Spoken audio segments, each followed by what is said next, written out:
Hey everybody, how's it going? Welcome to part 6 of my 100 favorite albums. Now this is where we get into the heart of the list, and this is where probably I'm going to take a lot of heat. And I just want people to understand, like, this list is not always going to make sense. I'm not saying these are the best 100 albums of all time. I'm just saying they happen to be my personal favorite. So if it doesn't make sense to you, if you're like, why is this album ranked so high?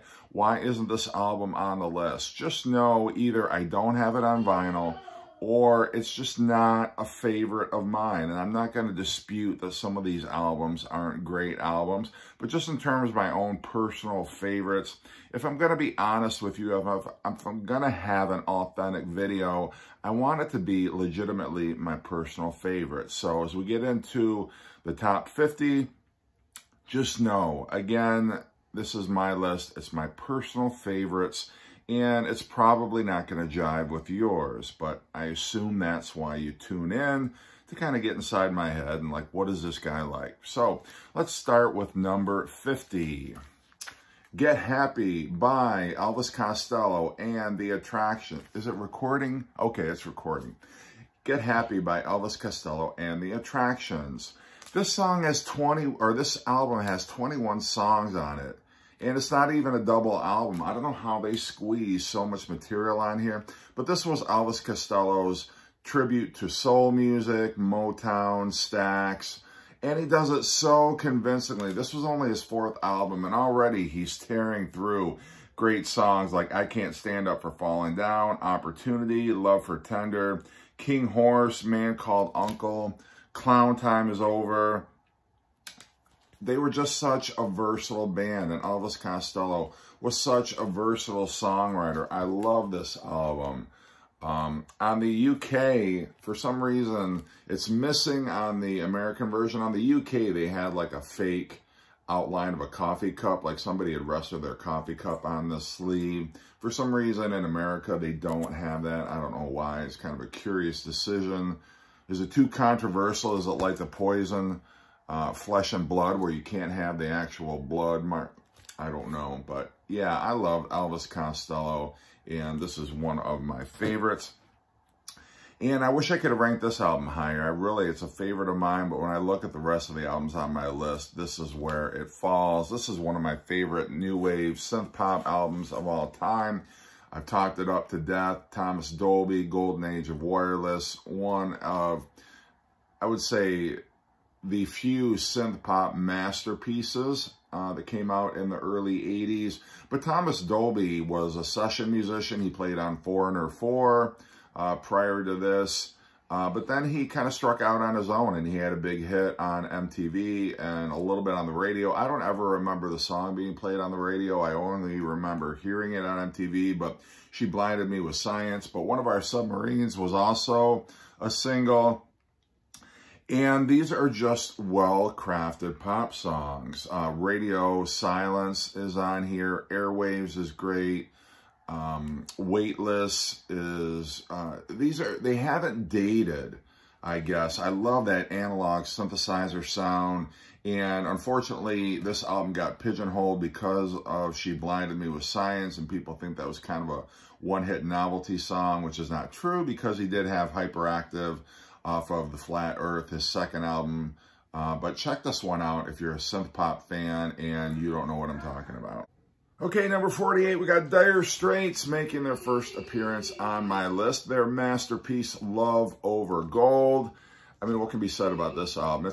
I don't want to say it's the shortest Dire Straits album, but it has the fewest songs. It's only got 5, but each one is just a cinematic, epic track. Telegraph Road is amazing. Private Investigations is kind of a moody, I don't know, it's almost like a film noir soundtrack. And then you've got Industrial Disease, which is probably the most upbeat song on here. Love Over Gold, again, going back to the moody, atmospheric side of Dire Straits. And then It Never Rains is kind of a little lighthearted way to close out the album. But yeah, this is excellent. Dire Straits had a string of great albums. They don't have a bad album from their debut all the way till their final album On Every Street. I think each one is solid, but this one just happens to be my favorite. 47. Got some Van Halen on my list. The debut. I mean, this is, again, talking about a flawless album. Van Halen had been discovered by Gene Simmons. Unfortunately, he couldn't convince Casablanca Records to sign them, but Van Halen didn't need Gene Simmons, Kiss, or Casablanca Records. They would do very fine thanks to the virtuoso guitar playing of Eddie Van Halen and the enigmatic, charismatic frontman David Lee Roth. But Van Halen just came out firing on all cylinders, running with the devil, ain't talking about love, Jamie's crying, Ice Cream Man, I'm on fire, Little Dreamer. Every single song on here is just killer. One of the best debut albums of all time, and my number 47. All right, for people who thought I lost my mind momentarily, are going to be happy to see another Beatle album on here at number 46, Magical Mystery Tour. I remember being so excited back when I got to go to the store, record store, I think it was Harmony House, and pick this record up. This is really almost a greatest hits album of the 1967 psychedelic period. The first side is the soundtrack to the TV film Magical Mystery Tour. You got I Am the Walrus, which is one of John Lennon's best 60s track. The title track, Magical Mystery Tour, Paul's Fool on the Hill, which I've sort of thought is kind of a knockoff of Nowhere Man, but whatever. Even Blue Jay Way over time has grown on me. The instrumental Flying. On side 2, they stuck the single Strawberry Fields and Penny Lane, which would really skyrocket any Beatle albums to the top of most people's list. Hello, Goodbye, with Baby a Rich Man has always kind of been one of those unsung songs. I always thought it should have gotten more attention. And then All You Need Is Love, which was another single. I think it was the first single after the Sgt. Pepper album came out. So, yeah, nice gatefold with the booklet. So, great package, great album.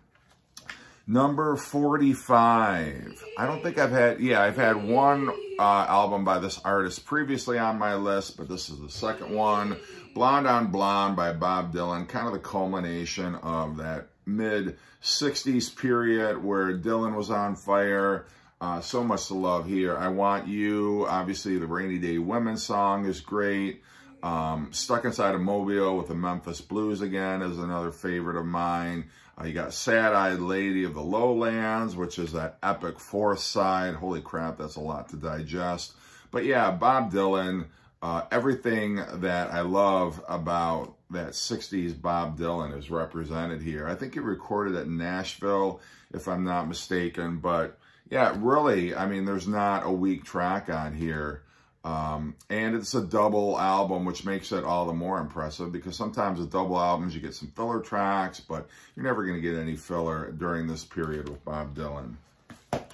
Number 44, going back to kind of post-punk new wave with Joy Division. This is their album Unknown Pleasure, their first studio album. And this really influenced so many bands, from Sisters of Mercy to Bauhaus. I mean, even New Order, which was the band that kind of rose from the ashes after Ian Curtis committed suicide.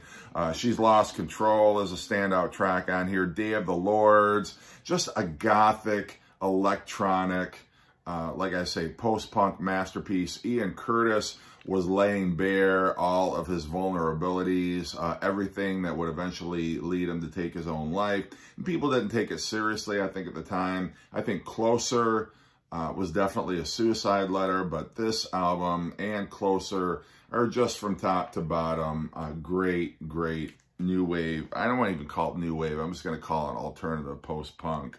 But yeah, Joy Division are amazing.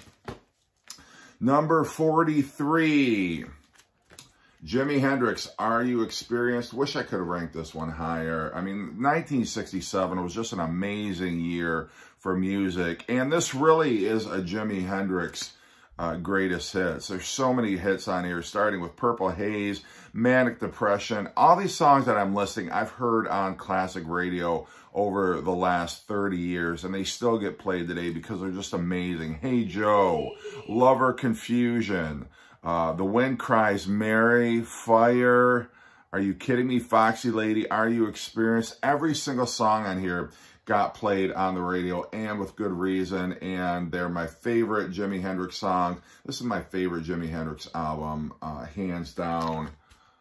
Just great. So that's number 43. Number 42, little new wave, synth pop, whatever you want to call The Cure, gothic rock, Kiss Me, Kiss Me, Kiss Me, their double album. And this kind of pointed the way to their masterpiece, Disintegration, while also still carrying forward the ideas from The Head on the Door, because you've got some poppy tracks like Why Can't I Be You on here. Just Like Heaven was a huge radio hit, but I love like the Hot, Hot, Hot, not the Buster Poindexter cover. There's some psychedelic, like If Only Tonight We Could Sleep, with the sitar, which sounds very cool. They have some absolutely heavy metal sounding stuff on here, like Torture.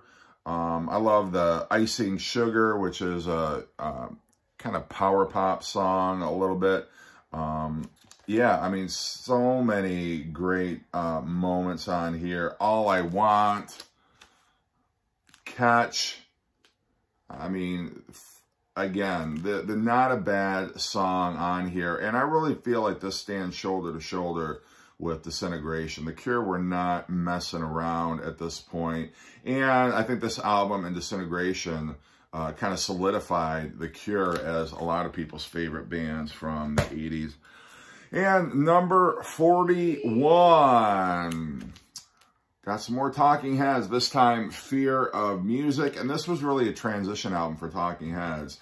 And it didn't sound a whole lot like the first two albums. You had some world music elements. It starts off with Izimbra, or Ezimbra, however it's pronounced. But then you get back into some more quirky Talking Head stuff like Cities. I love Air. The kind of those harmonies in there. You know, This Ain't No Disco, Life After Wartime is a great, I love Drugs at the end. Just classic songs on here. And it really showed that, you know, the Talking Heads were progressing in their sound. And I think David Byrne was kind of taking more of a lead in the studio. He was kind of becoming the Roger Waters of Talking Heads by this point, to the point that I think, you know, the band could no longer coexist by the time they got to the Naked album. But always loved this one. Great Talking Heads. I love kind of the textured cover there, which is very cool. But anyway, that is my next 10. Let me know in the comments section what you think. If you've been following along with a list of your own, I'm looking forward to seeing your picks. Hopefully we get some more great videos from other people in the VC. This video's gone a little short, so I'm a little proud of myself. I'm not talking too much, but thanks as always for watching, and take care.